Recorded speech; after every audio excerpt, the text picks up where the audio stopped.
queridos e queridas alunas, tudo bem? Vamos lá? E aí, me digam se entramos ou não ao vivo.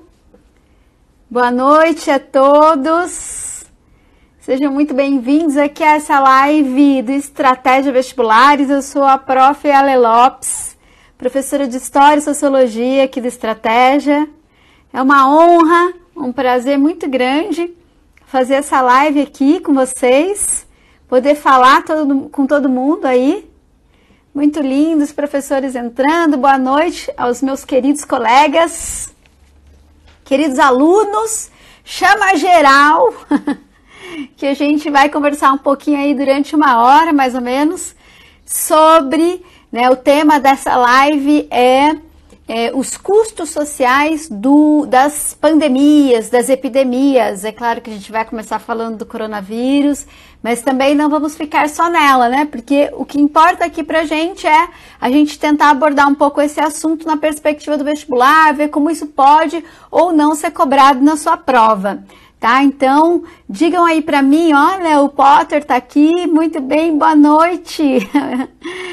O Caio, a Hanna, né, a Amanda, muito bom sol.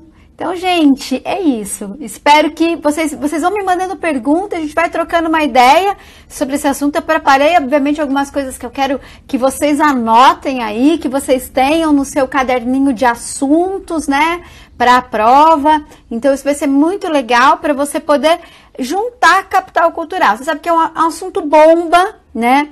É um assunto da onda, um assunto que está mobilizando o mundo inteiro. É impossível que, de alguma forma, isso não vá parar na prova de vocês, nos vestibulares, até em provas de redação. Eu não vou nem dizer só em história, sociologia, filosofia ou geografia, né? Mas também provas de redação. As temáticas são muitas. Justamente por isso, todo dia a gente vai ter algum assunto aqui, alguma live acontecendo aqui durante essa semana. Então, vai acompanhando que aqui no Instagram do Estratégia a gente vai falar várias coisas, tá?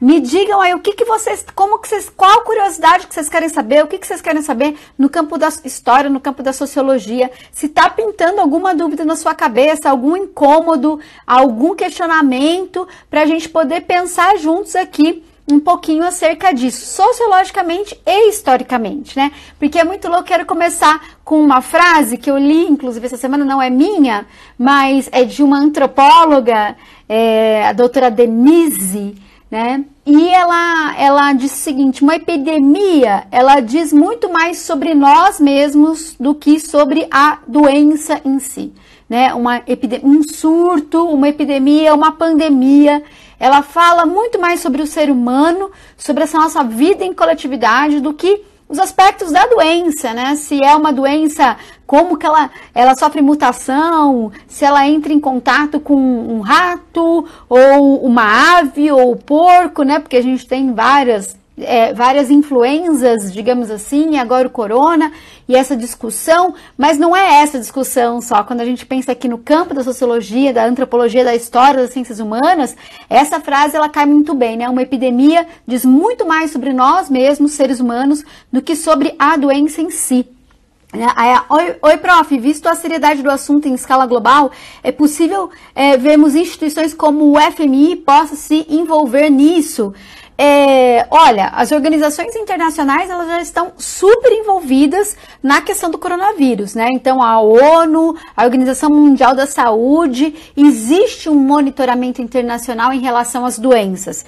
Desde que a ONU existiu, digamos assim, que ela foi criada, a questão das epidemias, das pandemias, a ONU já acompanhou várias delas. Então vamos lembrar que em 1950, depois da criação da ONU, a gente teve pelo menos algumas pandemias, né? 1957, a pandemia da gripe asiática. Em 1968, 69, a pandemia da gripe de Hong Kong. Depois, em 2009, a pandemia da gripe suína, a gripe aviária ou H1N1. E agora, o coronavírus. Então, de lá para cá, desde que a ONU, a Organização Mundial da Saúde, elas existem, existe um certo monitoramento internacional. O Fundo Monetário Internacional, que é uma organização financeira, do sistema financeiro internacional, pode ser que ele venha intervir? Pode ser que, né? Porque tem a ver com ajuda aos países mais atingidos, a algum país ou algum setor dentro de um país, algum governo que solicite uma ajuda internacional. Então o FMI também serviria para isso. Até o momento a gente não vê, né? A gente não está verificando isso, né? Mas a gravidade, ela faz com que os países se mobilizem também solidariamente para que possam vencer juntos o problema da pandemia. Se é uma pandemia, e essa é a importância de uma organização internacional como a OMS declarar a pandemia, que é justamente garantir que possam acontecer convênios, tratados, acordos, que as organizações internacionais se mobilizem no sentido também de construir uma mobilização internacional para combater o vírus, né? E aí a gente já entra na primeira pergunta que eu acho que é interessante a gente pensar. Quando a gente eu fiz algumas anotações aqui, ó, né? Mania de prof. A prof gosta muito de anotar tudo na mão, né? Quando a gente fala de epidemia ou pandemia, a gente pensa, a primeira coisa que a gente pensa é justamente nisso, né? A disseminação da doença em escala global. E aí a gente pensa em aspectos para poder impedir a pandemia né, a escala, o impacto que ela vai ter na sociedade. Então, é isso que a gente tem feito. Então, não sair de casa, isolamento social, ter todos os cuidados higiênicos, o home office, o trabalho, uma doutora pela U, o remoto, o fechamento das escolas, das universidades, o adiamento de provas, concursos, né? A diminuição da circulação em supermercado, em hospital, em até cemitério. Eu vou falar sobre isso, a questão das mortes, né? Como que a gente faz essa questão aí do ponto de vista da cultura, como é que isso impacta a nossa cultura em todos os seus aspectos. Então, a gente está pensando na diminuição da disseminação da doença, então diminuir a escala dela, vocês já devem ter visto várias vezes agora durante o coronavírus, a pandemia do corona, aquelas duas curvas, né, de expansão do corona. Então, ou ele pode ser muito impactante e numa escala temporal muito pequena, ou a gente consegue diluir isso, então, ou seja, vai haver contaminação, vai haver disseminação, mas a gente tende a, ou quer, né, tender a estender o prazo para que o sistema de saúde possa ser capaz de atender a todos os atingidos. Bom, ok, então essa é o esforço mundial a que todos nós estamos envolvidos de alguma forma, né? Alguns nem tantos, né? Mas, agora, a nossa preocupação aqui nessa live é justamente a gente pensar aqui, oi para todo mundo, né? Tô vendo a galera falar oi, acenando, tal. Dá um like, gente, chama todo mundo também aí, né? Pra gente poder fazer essa live. Eu adoro essas coisas. Eu até comprei um celular novo pra fazer essas coisas, tá? Vou avisar vocês, vou dar um spoiler aqui, porque eu quero fazer muitas lives com vocês enquanto a gente estiver nessa situação, né? Eu queria, inclusive, dizer para vocês que é muito importante, eu acho que é muito importante que a gente esteja muito conectado. E nesse momento, usar as redes sociais para se conectar mais vai ser muito importante, né? Conectar todo mundo mesmo, deixar todo mundo perto. Apesar de estarmos longe fisicamente, nunca as redes sociais puderam ser tão ressignificadas. Tema já para sociologia, né? Então, eu quero fazer muitas outras com vocês aqui, com vários temas. Então, vocês já podem me mandar, inclusive, sugestões. Ale, a gente podia falar disso, podia falar daquilo, e a gente vai falando aqui tranquilamente. Bom, então, o que eu queria falar hoje com vocês é como que o impacto, não só, a preocupação não só com disseminar a doença ou que impedir a disseminação, mas o impacto social que isso vai gerar, né?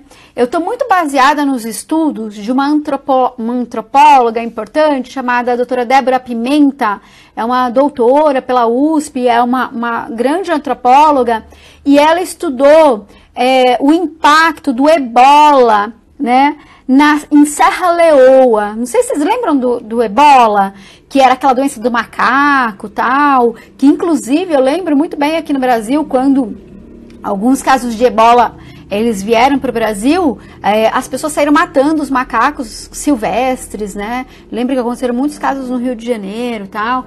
Então, o ebola, ela foi estudar o impacto impacto social do ebola em Serra Leoa, que é um país, digamos assim, com vários tipos de carência, né?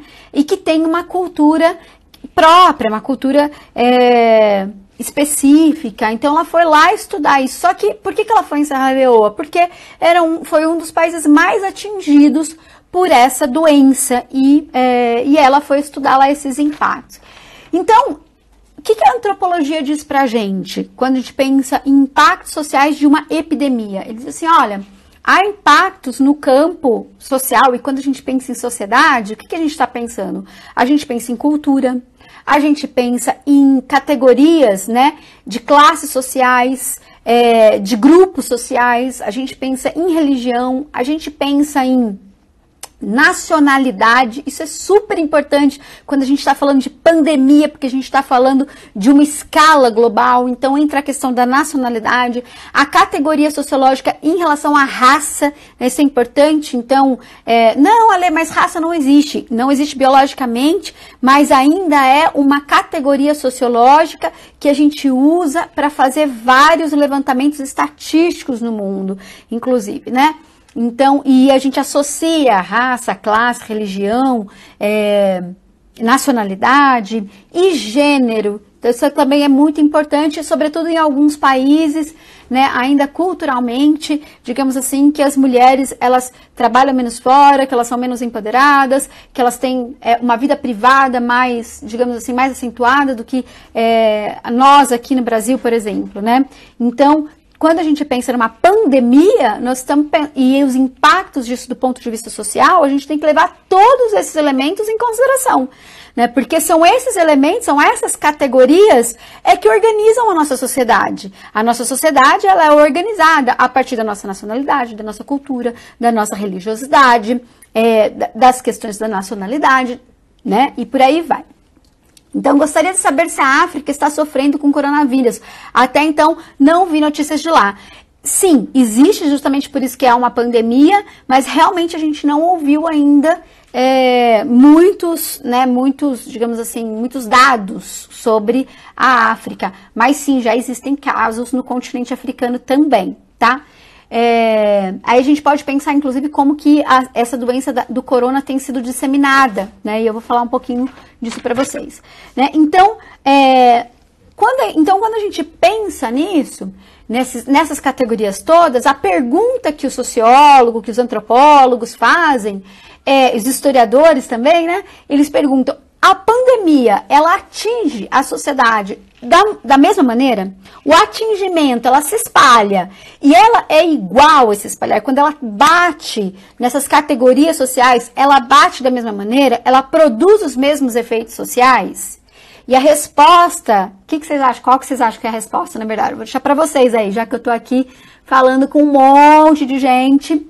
Digam para mim, vocês acham que é a mesma coisa, né? Que vai representar o impacto, a consequência do coronavírus, por exemplo, ele atinge todos os grupos sociais da mesma maneira? Atinge todos os países da mesma maneira? Atinge todas as culturas da mesma maneira? Atinge a todos os gêneros da mesma maneira? Né? Quando eu estou falando de gênero aqui, eu não estou falando exatamente da teoria de gênero, estou usando muito mais a categoria assim, sociológica, né? Da sexualidade do que propriamente do gênero, identidade social, pertencimento, essas coisas. Muito embora a gente pudesse também falar sobre isso, né? Entende? Então, e a resposta que a gente pode de cara dar não atinge, né? Então, assim, o vírus, ele não tem nacionalidade. Não tem. Ah, mas surgiu na China. Não, isso não significa que há uma nacionalidade. Do mesmo jeito que, por exemplo, vamos pegar uma questão histórica aqui. A gripe espanhola. A gripe espanhola, ela surgiu lá no Kansas, nos Estados Unidos, num acampamento militar de soldados muito jovens que estavam treinando para ir para a Primeira Guerra Mundial. E foram para a Primeira Guerra Mundial com o vírus, que é o vírus influenza, né? E por meio da guerra e das trincheiras, acabaram disseminando para muitos países. Tanto que virou a epidemia, né? Virou uma pandemia, a mãe de todas as pandemias, que matou mais de 50 milhões de pessoas no mundo inteiro, matou mais que a guerra, muito mais. E isso não faz da gripe espanhola ser um vírus americano, né? Norte-americano, estadunidense, como vocês queiram chamar. Então, assim, essa questão de nacionalidade, o vírus não tem uma nacionalidade. Então, quando o Trump falou assim, esse vírus estrangeiro, é um recurso discursivo, mas não é uma realidade, nem antropológica e nem biológica, né? Também não tem nenhuma religiosidade, portanto, né? Então não é um vírus. Mas, olha que louco isso. Vamos pensar aqui comigo. Embora o vírus não tenha uma nacionalidade, o fato da informação ser passada como um vírus que surgiu lá na China, o primeiro impacto que as pessoas tiveram foi a xenofobia, né? Então, há centenas de casos e relatos no mundo inteiro de quantos chineses começaram a ser hostilizados no mundo. Não estou falando da China, né? Os chineses em outros lugares do mundo, sobretudo no mundo ocidental, porque o vírus corona era um vírus lá surgido, né? Ou disseminado a partir de lá. Então, quando a gente pensa em cultura e nacionalidade, o que os antropólogos dizem? Quanto mais próximo da nossa cultura, mais a gente tem empatia. Quanto mais longe da nossa cultura, mais diferente da nossa cultura, a gente tem mais restrição.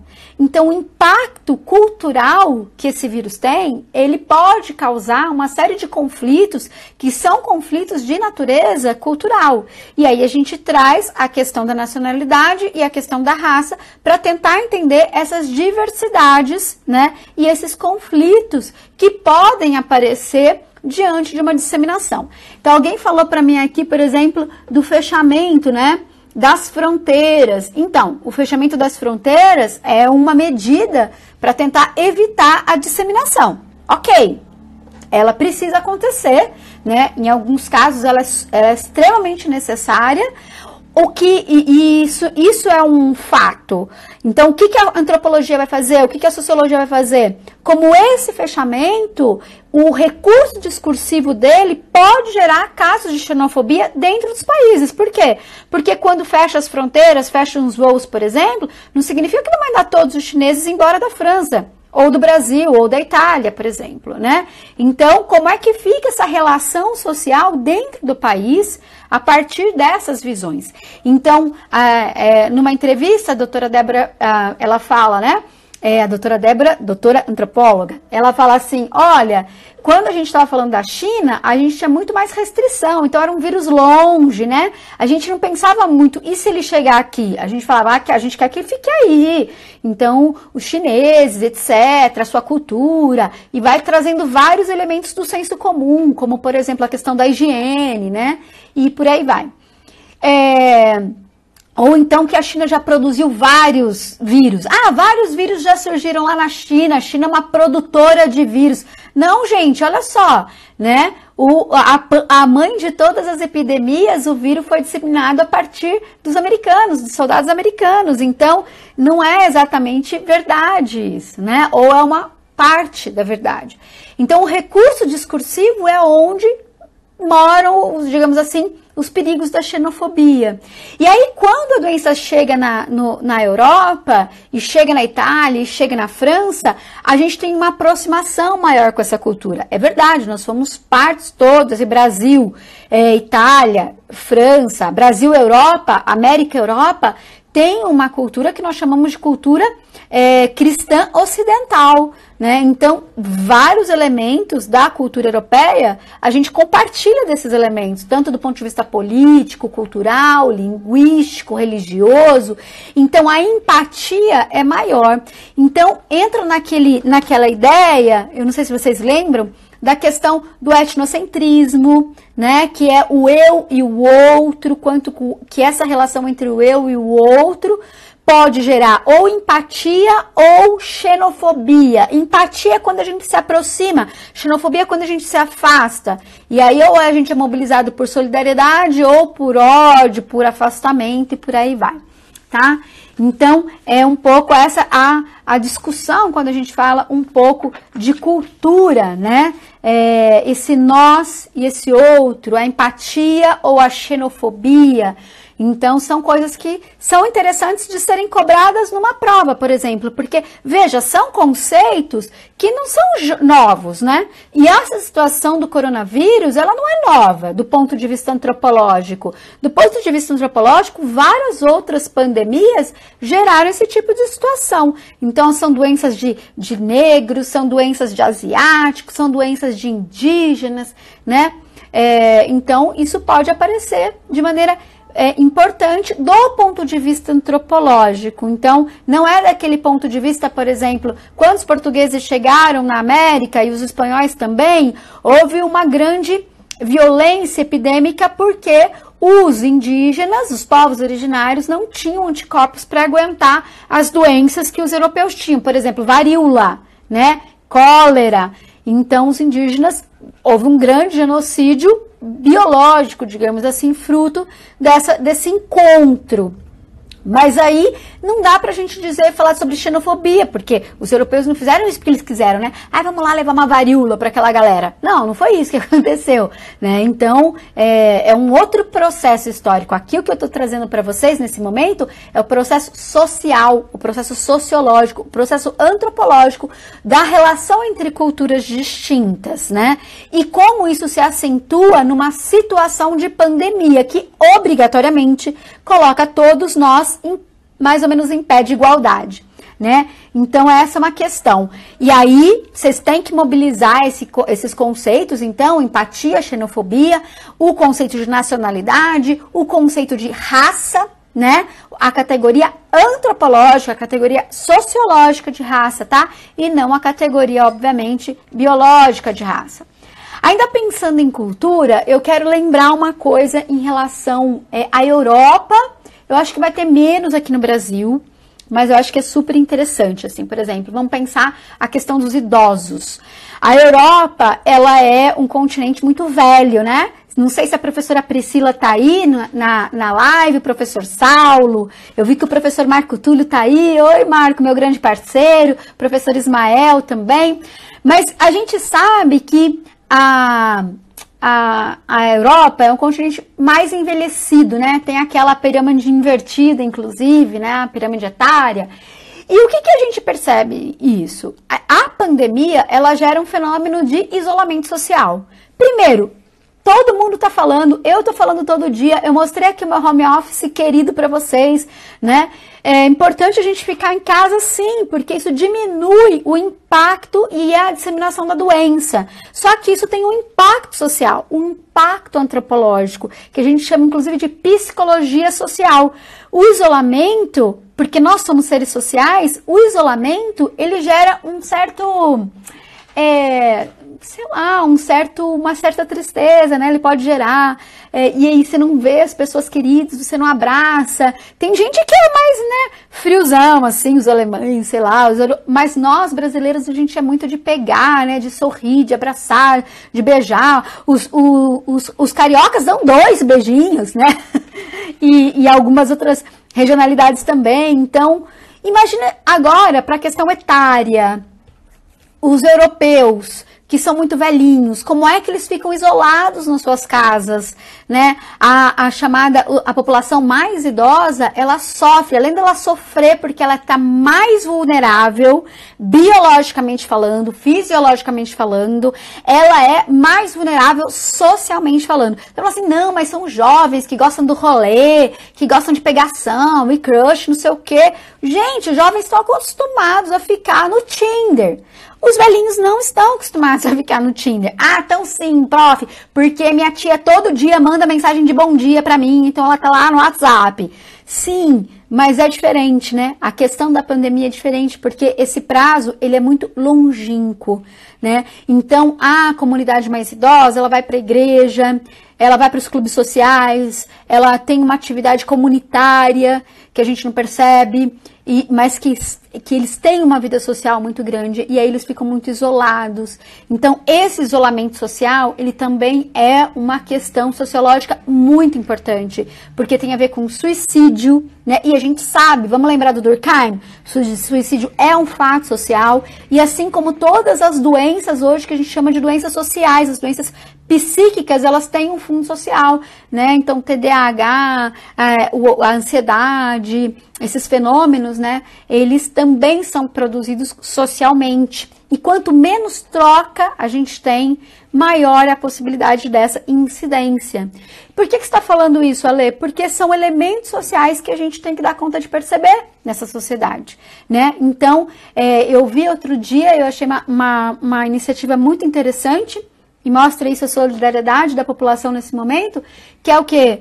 Abra o seu WhatsApp para o seu vizinho mais velhinho. Você não vai abrir sua porta, você não vai lá, por exemplo, nos asilos, né? Então, nesse momento histórico, está diminuindo a visitação e o cuidado que a sociedade tem nessas instituições de cuidado com a população mais idosa. Isso diminui e aí aumentam essas doenças, né? E isso é uma doença social, por isso que tem um pouco, né?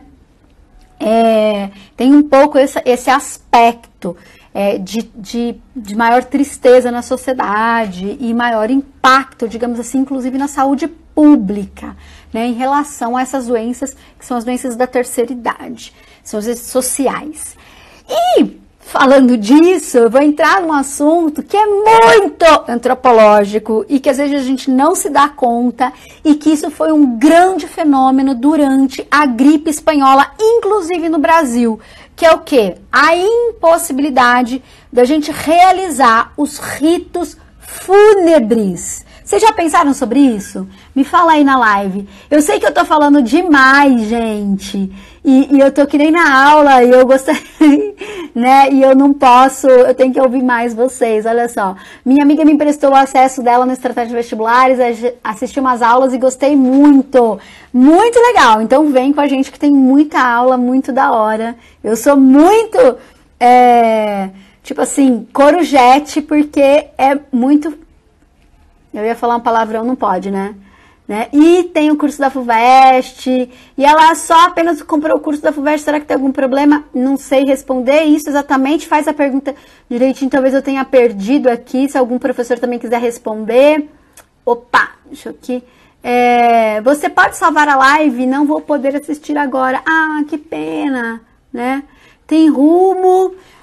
Carol, grande Carol, amanhã, eu acho que amanhã ou quarta-feira tem a live de biologia, amanhã tem a live de química e depois tem a live de biologia, não vão perder, tá bom, gente? Então, olha só, voltando aos ritos fúnebres, né?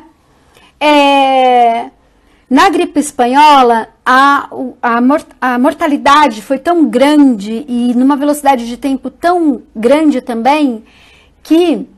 Então, morreu muita gente num curto espaço de tempo que os cemitérios foram fechados, exatamente. Então, eles enterravam os corpos sem fazer o velório, sem o acompanhamento da família.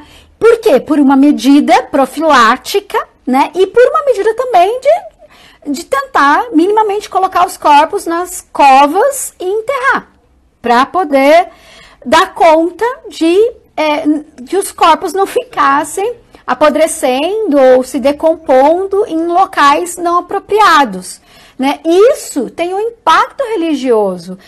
Assim, a questão do rito fúnebre, ele é um elemento fundamental. Tem uma peça grega muito importante que fala justamente sobre isso, a questão dos direitos e dos direitos a enterrar os seus mortos, os seus entes queridos. Isso é um elemento cultural e isso é um elemento hoje do direito internacional. Por isso que tem todo um debate aí, por exemplo, quando a gente teve os períodos de regimes autoritários mais tensos, né, na Argentina, na América Latina e na União Soviética, cujas pessoas que estavam em poder do Estado foram mortas e seus corpos foram desaparecidos. Isso impediu que as famílias pudessem realizar o seu rito fúnebre. E vários desses países, até mesmo o Brasil, já foram condenados internacionalmente nas cortes internacionais porque impediram as famílias de realizar o rito fúnebre, né? Que é o rito da passagem dos nossos, é a nossa despedida do corpo. Então imagina uma família sua morrer e você não conseguir fazer essa passagem. E isso aconteceu muito na gripe espanhola e isso está acontecendo na Itália hoje, né? E isso pode acontecer em qualquer país que esteja sofrendo com o coronavírus.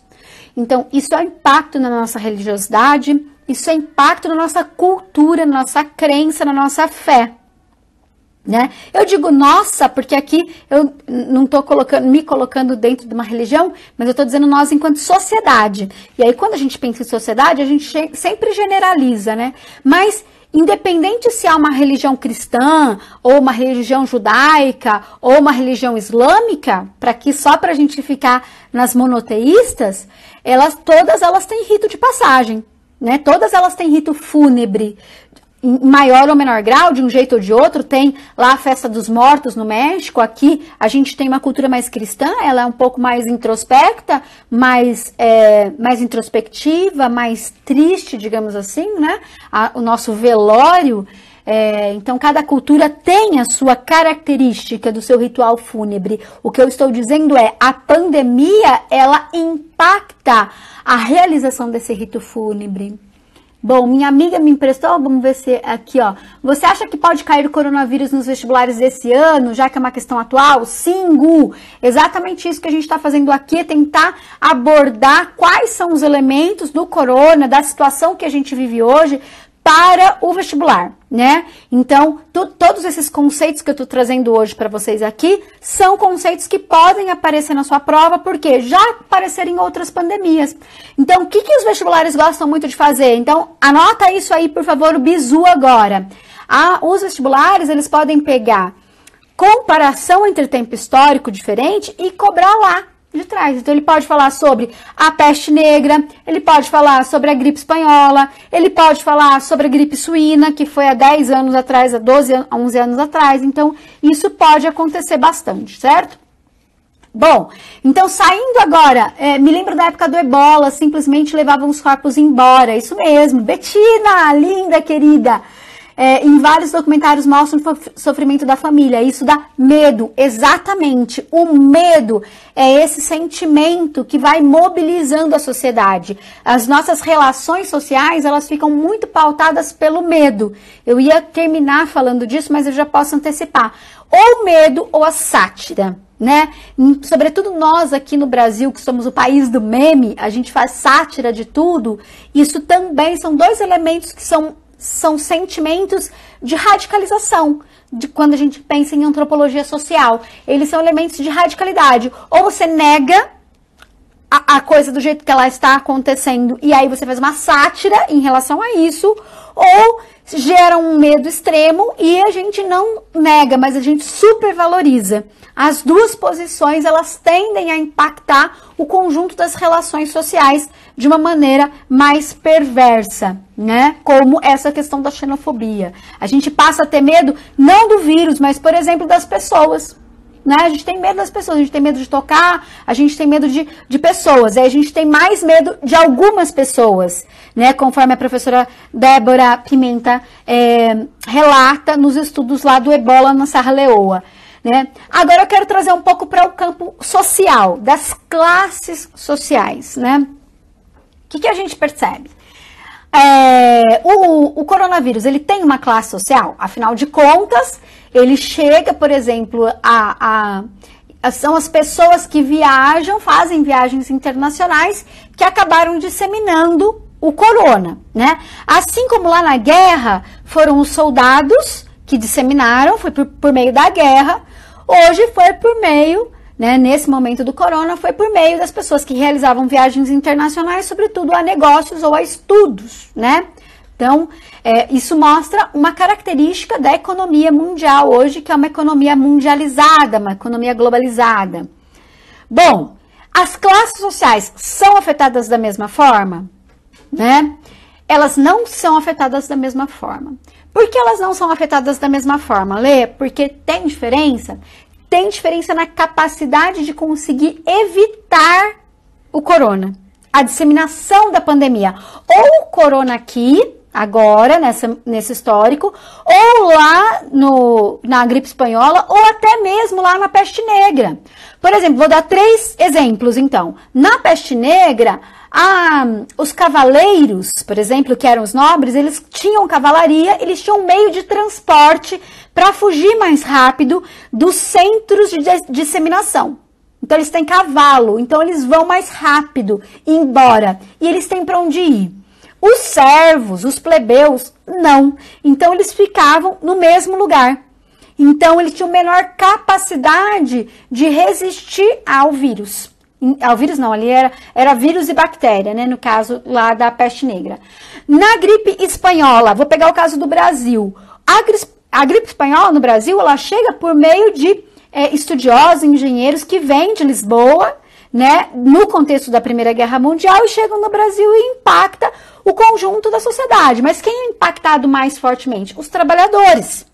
Sobretudo nos centros, ali no começo tinha um surto industrial em São Paulo, então regiões como Bexiga, Brás, Barra Funda, esses que eram centros operários sentiram muito fortemente. E por que sentiram? E por que esses trabalhadores sentiram mais forte? Porque não existia, né, naquele contexto, 2 coisas. Uma cultura empresarial de responsabilidade social, que hoje a gente tem muito mais, e eu posso falar porque eu estou no Estratégia, e o Estratégia tem uma responsabilidade social imensa nesse momento histórico, coisa que muito pouca gente, outros cursinhos não estão tendo, né? E também não existiam leis trabalhistas. Então, como é que você vai falar assim, trabalhador, fica aí em casa e não vá trabalhar, porque você não pode pegar e você não pode espalhar, porque você pode ser vetor, né? Mas como que ele vai? Se ele não vai, ele não ganha. Se ele não ganha, a família morre de fome. E aí, como é que faz? Entende? Então, o impacto nas classes sociais mais fragilizadas e mais desprotegidas é maior. E aí eu tô falando impacto de disseminação, mas também pode haver um impacto econômico. Então, vamos pegar uma coisa aqui, por exemplo. Vamos pegar o impacto na tiazinha da cantina da escola. A tia da cantina da escola, ela vai sofrer um impacto muito maior e primeiro do que o Carrefour. Porque o Carrefour tem gordura para queimar, ele pode ficar mais tempo tendo prejuízo.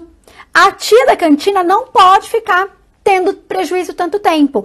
Então, os pequenos negócios quebram mais rápido, então impacto social. E elas empregam, os pequenos empreendedores também empregam. Ai, gente, vocês não sabem quem chegou aqui agora, o Bobinho, vocês não estão vendo, mas ele tá aqui. Vamos ver se alguém vem resgatar o Bob aqui, gente, ele quer participar da live, né? Então tem os pequenos produtores, eles impactam, porque eles, deixa eu mostrar para vocês o Bob, olha só. Bob, gente, que bobo maravilhoso. Ele também tem mascarinha, um Bob, né?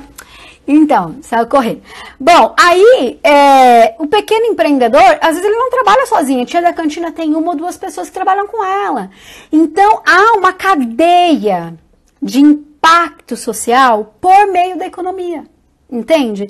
Então, não é só impacto social porque a pessoa depende do SUS. Hoje em dia, tá todo mundo dependendo do SUS. Vamos combinar. Por quê? Porque o SUS oferece uma rede maior de proteção do que os hospitais privados.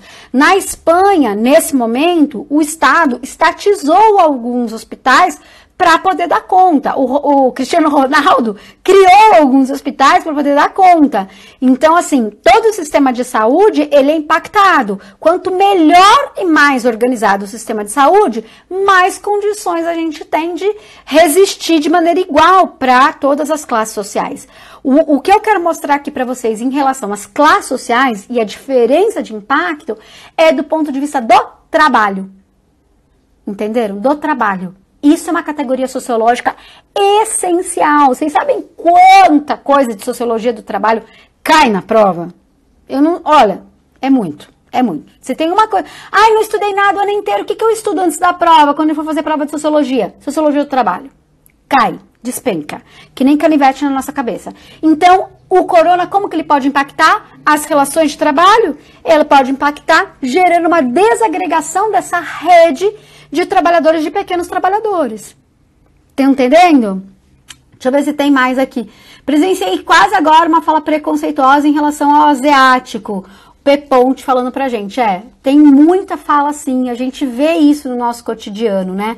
A professora Bruna Classa, querida, vai fazer... Voltou, gente? Voltou? Vocês estão aí? Me fala. Tá certo? Porque aqui deu uma pausada. Eu tô aprendendo, tá? Eu era professora até outro dia de sala de aula, tô aprendendo essas coisas, tô amando. Bom, e aí, então, o que a gente tem? Essa desestruturação das relações de trabalho do pequeno trabalhador, né? E aí, vamos colocar isso no contexto atual? A Priscila fala muito, inclusive, professora de geografia, sobre a uberização, isso é muito importante, né? Ou seja, hoje as relações, o trabalho precário, ele é muito forte. Então, essa nova forma, nossa nova configuração do trabalho, que a gente chama de trabalho uberista, que não é só Uber, é o Uber, o Rappi, o James, Uber Eats, ou seja, os aplicativos, né? O oferecimento de serviços por meio dos aplicativos. Isso é uma quantidade gigante de pessoas e é muito contraditório essa relação de trabalho, porque ao mesmo tempo que ela oportuniza as pessoas, ela gera oportunidades de sobrevivência, de renda, numa condição pós-crise de 2008, ela também gera uma situação insegura e instável. Essa situação insegura e instável num cenário de pandemia mundial vai impactar essas pessoas e vai impactar de maneira muito mais forte do que aquelas que têm carteira assinada, do que aquelas que trabalham em multinacional, do que aquelas que são os proprietários. Então, você veja que quando eu estou falando de classe social, eu não estou usando aquela velha categoria, assim, tipo assim, trabalhadores e patrões. Não é nada disso. Por quê? Porque a economia, ela é muito complexa, né? Dentro da classe trabalhadora, para a gente usar um conceito clássico, existem muitas formas de contratação e que faz com que trabalhadores em situações distintas sofram também com o impacto do coronavírus de maneira distinta. Como foi em outros momentos da história, também é agora. Eu acho que quando a gente pensa lá na gripe espanhola, era mais fácil entender, porque era bem isso mesmo. Lá tem os operários da fábrica no Brás e tem os proprietários da fábrica, né? Então, eles são diferentes, mas ali já tinha diferença, né?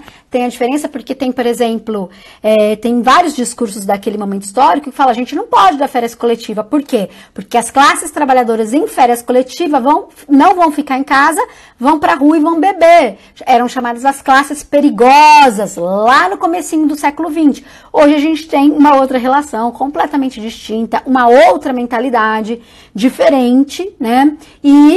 Mas também temos relações de trabalho bastante diferentes. Então, essa precarização que é típica do modo de produção atual, que a gente chama de pós-toyotista já. Estamos falando de pós-toyotismo, né? Um questionamento em relação à categoria de trabalhadores assalariados. Isso impacta numa situação de pandemia, impacta muito mais forte, tá bom? Então, olha lá, ó. E o ponto de vista da redução da população, né? Então, tem isso também, né? Tem a tese, a gente pode pensar na tese malthusiana, né? Ou então do darwinismo social, os mais fortes, os mais bem preparados, né? Os melhores adaptados conseguem, porque o darwinismo social, ele não é o mais adaptado do ponto de vista da biologia, é o mais adaptado do ponto de vista da sociedade, né, do ponto de vista social. Então, não é só uma relação de raça, é uma relação sociológica também. Então, quem é o mais adaptado na história hoje? Quem é o mais forte para enfrentar isso? Então, são essas discussões sociológicas que elas também aparecem, né? Aí, o vestibular da UERJ é parecido com o da FUVEST? Eu acho que não, né? Eu acho que o vestibular da UERJ, ele tem umas especificidades muito diferentes. Eu acho que, por exemplo, a FUVEST é muito mais conteudista, tanto que as disciplinas elas estão bem separadinhas. A UERJ não. né? A UERJ, ela tem uma característica de ser uma prova bastante interdisciplinar. Então, tem lá no edital dela, Ciências Humanas e Suas Tecnologias, né?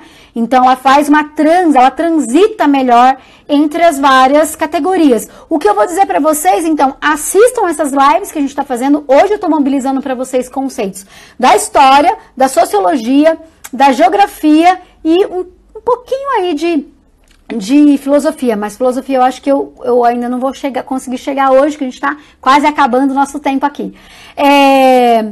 Então, eu acho que ela tem essa diferença aí, né? E a UERJ, por exemplo, cai sociologia. E a FUVEST não cai sociologia, né? Então, ela é uma prova mais conteudista mesmo.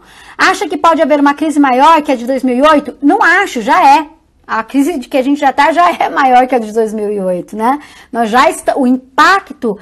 mas Ale, não, é maior sim, é maior do sistema financeiro, é maior do sistema produtivo e já é maior o impacto para os pequenos negócios, assim, muito maior. E a gente não chegou no ápice do coronavírus, né? Então, assim, e lá em 2008 é muito louco, porque o vírus veio depois, né? Vocês lembram, a gente teve a grande crise de 2008, né?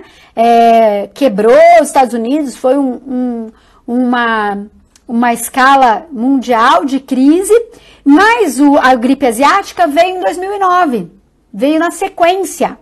Aqui o que a gente está falando é o contrário, é uma crise econômica, de certa maneira, gerada pelos impactos da pandemia. Agora, olha só, aqui a gente pode explorar um pouquinho, né?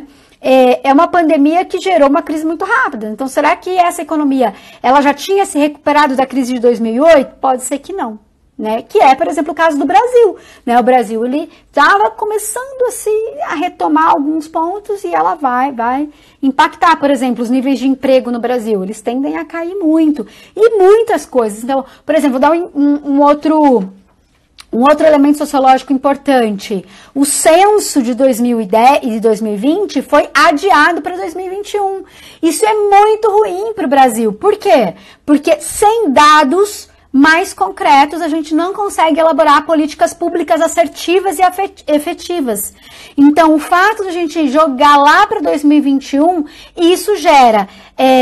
Claro que existem muitos dados, mas os dados do censo, eles são dados globais, então é possível fazer um raio-x. Então é possível fazer um raio-x geral muito importante, tá? Então, professor apaixonado por suas aulas, elas são incríveis. Ai, que lindo, vestibulando nordestino. Beijo pra você, querido. Né? Muito importante, excelentes opiniões. E olha só, não são exatamente... Andréa, querida, maravilhosa. Elas não são só opiniões, elas são análises, né, baseadas em outros momentos da história, em outras realidades, né? Então, é isso que a gente tem que pensar. Então, vou entrar agora aqui um pouco para a gente finalizar, já finalizando daqui a pouco, a questão institucional. Então, assim...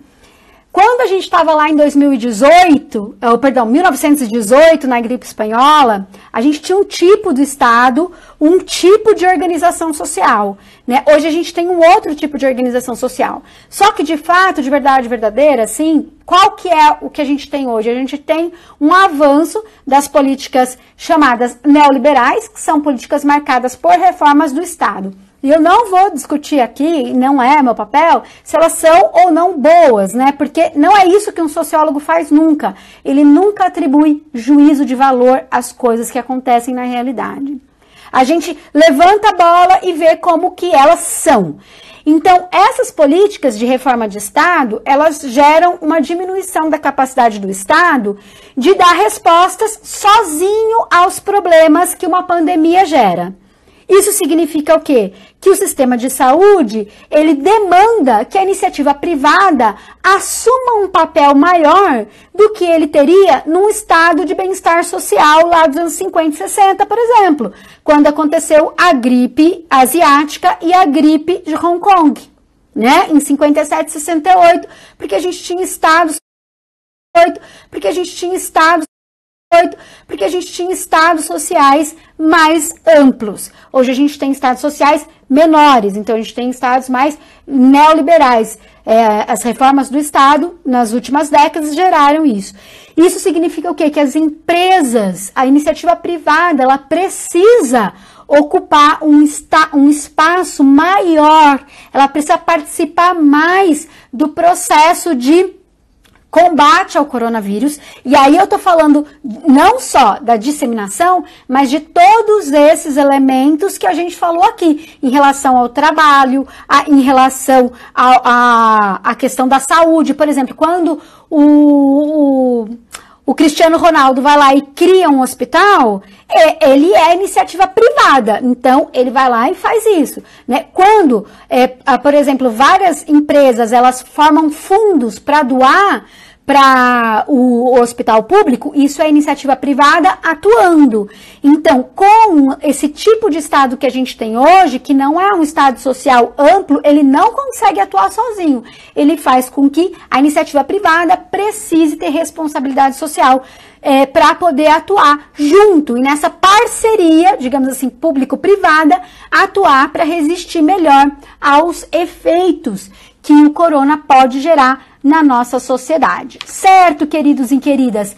E, claro que tem muitas outras coisas para a gente falar do ponto de vista do custo social que uma pandemia pode gerar. A gente falou aqui 1 horinha, foi a nossa primeira live, né? Eu tenho certeza que eu vou voltar aqui com vocês, tem muito assunto, e eu queria mesmo que vocês me mandassem, diz pra mim, coloca aí sugestão, Alê, pode ser esse tema, pode ser outro, eu vi acontecendo isso, o que você acha da gente discutir? Eu vou trazer, porque quando vocês colocam sugestões pra mim, o que eu faço? Eu vou lá no meu baú de conceitos, vou lá no meu baú histórico e pego o caso da realidade aqui e trago os conceitos e os contextos para ver como isso pode ser cobrado no seu vestibular. E eu quero terminar dizendo o seguinte: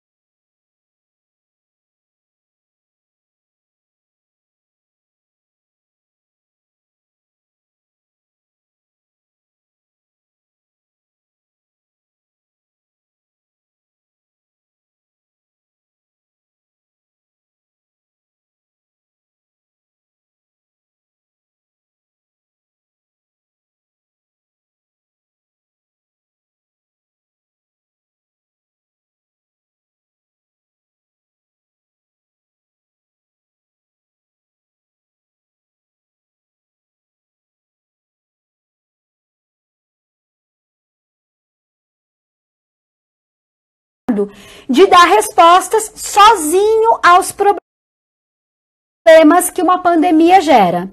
Isso significa o quê? Que o sistema de saúde, ele demanda que a iniciativa privada assuma um papel maior do que ele teria num estado de bem-estar social lá dos anos 50 e 60, por exemplo, quando aconteceu a gripe asiática e a gripe de Hong Kong, né, em 57 e 68, porque a gente tinha estados sociais mais amplos. Hoje a gente tem estados sociais menores, então a gente tem estados mais neoliberais. As reformas do Estado, nas últimas décadas, geraram isso. Isso significa o quê? Que as empresas, a iniciativa privada, ela precisa ocupar um espaço maior, ela precisa participar mais do processo de combate ao coronavírus, e aí eu tô falando não só da disseminação, mas de todos esses elementos que a gente falou aqui, em relação ao trabalho, em relação à questão da saúde. Por exemplo, quando o Cristiano Ronaldo vai lá e cria um hospital, ele é iniciativa privada, então ele vai lá e faz isso, né? Quando, por exemplo, várias empresas, elas formam fundos para doar para o hospital público, isso é iniciativa privada atuando. Então, com esse tipo de Estado que a gente tem hoje, que não é um Estado social amplo, ele não consegue atuar sozinho. Ele faz com que a iniciativa privada precise ter responsabilidade social para poder atuar junto e nessa parceria, digamos assim, público-privada, atuar para resistir melhor aos efeitos que o corona pode gerar na nossa sociedade. Certo, queridos e queridas? E, claro que tem muitas outras coisas para a gente falar do ponto de vista do custo social que uma pandemia pode gerar. A gente falou aqui 1 horinha, foi a nossa primeira live, né? Eu tenho certeza que eu vou voltar aqui com vocês, tem muito assunto, e eu queria mesmo que vocês me mandassem, diz para mim, coloca aí sugestão, Alê.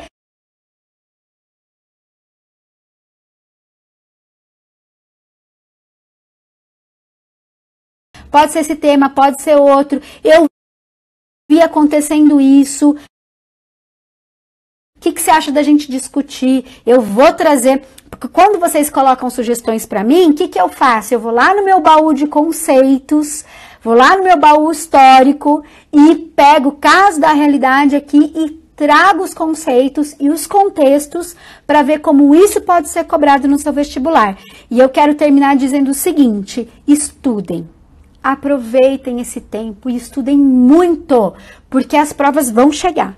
Elas vão chegar e você precisa estar preparado, afiado para fazer isso acontecer. Vamos pegar essas pedras e vamos transformar essas pedras em pontes e vamos construir essas pontes até a realização dos nossos sonhos, porque a nossa cabeça está cheia de sonhos, a gente tem que realizar esses sonhos, tá bom? E aí, Gabriel Prazeres, muita gente, Betina, linda, a Ambev distribuindo álcool em gel, muito legal, é disso que a gente está falando, né?